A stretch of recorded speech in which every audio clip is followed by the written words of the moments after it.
thanks for being here, everybody. Start with an opening statement from Coach Brennan, and then we'll take questions. Coach? All right. It's great to see everybody. I appreciate y'all being here. This was a fantastic day for our football team, for our football program, for our seniors. But first, I just want to thank the fans for showing up. I thought that was awesome. And whoever the crew was in the upper deck with their shirts off, it would be hard for me to ever participate in that, but that would be my kind of thing. That looks like a lot of fun. And I just want, all those fans, you guys in the upper deck going crazy, like we see you, we hear you. It's just an awesome, the energy that you give to the moment is really, really impactful. We talked all week about wanting to send our seniors off the right way, and I believe we did that. And just some incredible performances from some of them, and I'm sure we'll talk about that. And all season we talked about Redline, and that's the thing that I keep coming back to with the team. The players keep coming back to. I even told a couple of the members of the media last week that I was on a jog on campus, and I had a service truck pull up alongside me. And so I'm trying to run. I have a 20-minute window. That's all I got. Trying to get, just trying to not have a heart attack on game day, you know what I mean? Although if you talk to Courtney Brennan, she'd be like, let it rip. So this truck pulls up, and as I'm running, finally I look over, and a guy rolls down his window. There's no one on campus. And he goes, "Red line!" That's a real story. From a dude that works in our service department here at U of A. So you know what I did? I ran faster because I'm being challenged by, the people that work with us here at the U of A. But just the effort, the execution, the accountability has been really our mantra since we got here, and I feel like this team has really, really embodied that. We knew this would be a four-quarter battle. We knew it would be physical, and we knew we would have to play harder for longer, and I felt like the players did that. When you saw a handful of our players kind of get nicked up today or have to step out, I think you also saw the efforts of our recruiting staff and Geiska Crowley and Fletcher Kelly, the incredible job they've done helping us build a roster that had some depth so that we could handle the ups and downs of a college football season. And I thought that was really special. And then I thought our coaching staff did a great job of making in-game adjustments, having a great plan. We had an awesome week of practice. Our players attacked practice all week. And there's just an awesome, there's an awesome vibe and energy to this football team. Not just on game day, but in the practice environment, and when we get together and meet, and it is really, really special. Coach Niver continues to do a great job with our special teams. That today was a big part of it because they're the number 9 ranked special teams unit in the country, and so we knew we had to have a great outcome there. I think that speaks to us playing complementary football, which is really what we've been striving for all season, some consistency of complementary football. But so much fun. The takeaways by the defense.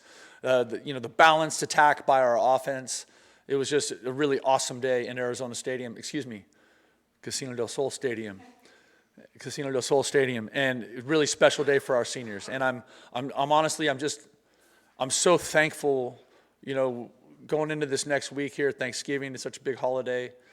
I'm so thankful for this group of seniors and everybody that's in this program because, like I told you guys on Monday, the kids that are here, the young people that are here, the coaches that are here, they either chose to come or they chose to stay.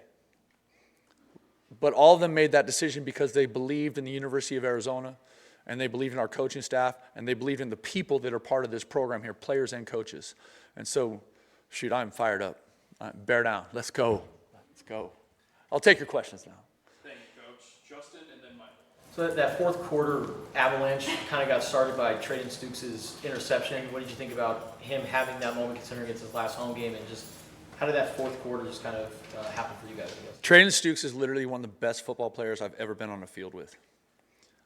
His awareness, his toughness, just his technical excellence, his smarts, and it was so awesome because it's he talked to the team last night. He's in his 6th year. He went through the ACL. He talked about just that long road back for him, what that was and how hard that was, and just what a special night for him with the interception and he obviously, and he had a bunch of tackles. He's just such an impactful player, such a great leader for us. Michael and then Brian. You alluded to it in your opening statement, but the depth has really shown itself in the last few weeks when you started to get some guys hurt. Just how big of a factor has that been in your ability to, kind of offset those injuries and still win these games? Yeah, absolutely. That has been critical. And I think, I mentioned guys Crowley and Fletcher Kelly, but the people that are helping us build the roster, and then the coaches that, when those play, part of the evaluation process and part of the recruiting process to get them here. I think, for those pieces to come in the offensive line, they had to believe in Josh Oglesby. They had to believe in Seth Daggy, and they did, because those guys are great people and great coaches.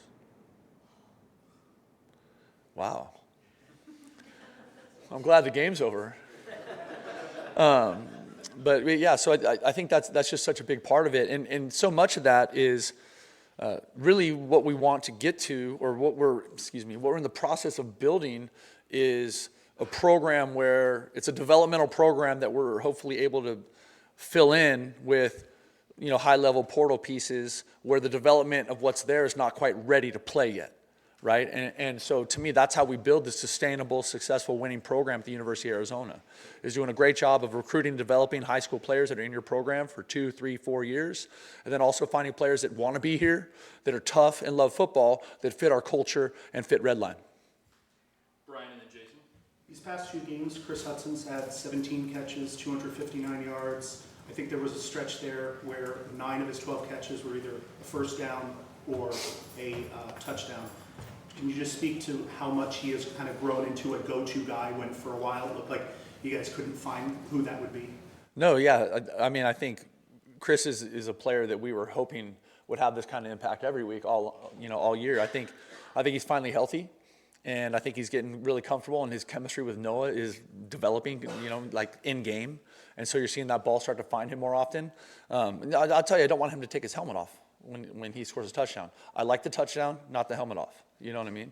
But he's an awesome young man, and I think I think Coach Wade and I think our program has been a good thing for him, and I'm excited to see what he's going to do with our last 2 games. Jason and then Justin. Baylor didn't score in the second half after scoring 17 in the first. Was there a defensive adjustment? Do you think it was just a matter of kind of the feeling out process that you mentioned has kind of happened a few times? Or? Yeah, I think there's always a little bit of feeling out process like that, but I also think, coming out of halftime, we just, like, the big message in the locker room at halftime was that, like, we needed to elevate our collective physicality. Like that, it had to show up in all 3 phases. And I felt like it did. Even, I felt like we had the penalty after the touchdown, and we had a kickoff from the 20, and then I saw their returner get sawed in half. It's just like, oh, we're playing. And I think, when we play with that kind of physicality, it's a lot of fun to watch. And I think that was the biggest difference. 10 tackles for loss. I mean, there's lots of things you can point the result to, but I think it's a combination of all those things happening. Justin. From your perspective, what has it been like to see Danny and the defensive staff make these adjustments, not just today, but really over the last 2 games? I feel like it's been all year, Justin. You know what I mean? I think that's one of those things is, and they're in the first year of it, right? So there's still a learning curve there for our players, right? They've been running this defense for less than a year, you know what I mean? So I'm excited what the future holds with that. You know what I mean? I'm excited with what that looks like as we continue to recruit to the scheme, and then we continue to develop for the scheme with Coach Gonzalez's leadership and the other coaches that are on that side of the ball. Michael. Dalton Johnson had 18 tackles today. How about that? He also had, I guess, pretty much the guy who covered Trigg most of the time. What did you think about his performance and also just what he's meant to this program? Again, Dalton's one of those guys that chose to stay, and he had lots of people trying to talk him into leaving, and I think that's really, really special. He's an awesome Wildcat. He talks about coming here because he was signed by or recruited by, I think, Coach Sumlin's staff. So he went through that transition and then goes through the transition with me, and obviously last year wasn't fun. I promise you, sure as hell wasn't fun for me. You know what I mean? But not him either. And so, but his choice, his belief in Coach Arce, his belief in Coach Gonzalez, his belief in the U of A, he's one of those awesome, awesome guys that chose to stay. And then here we are in Casino del Sol Stadium on senior day, and he has 18 tackles. Get out of here. That's how it should end, isn't it? I mean, that's storybook. We'll finish up with Justin. So this turnaround compared to last year, like you said, it wasn't fun for you. Did the I'm sure it wasn't fun for you either. Yeah, right. Yeah. Golly. I'm taking Daggy's word now. Golly. Did last year affect you at all? Just as That's far as like the craziest as- question you've ever asked me. but like, And what do you think? As Of far course as, it like, did. The fans' comments and stuff like that, and just kind of how people looked at the program, and how are you guys able to weather that storm and get to where you're at now? I really think the nature of college football right now is that's just part of it.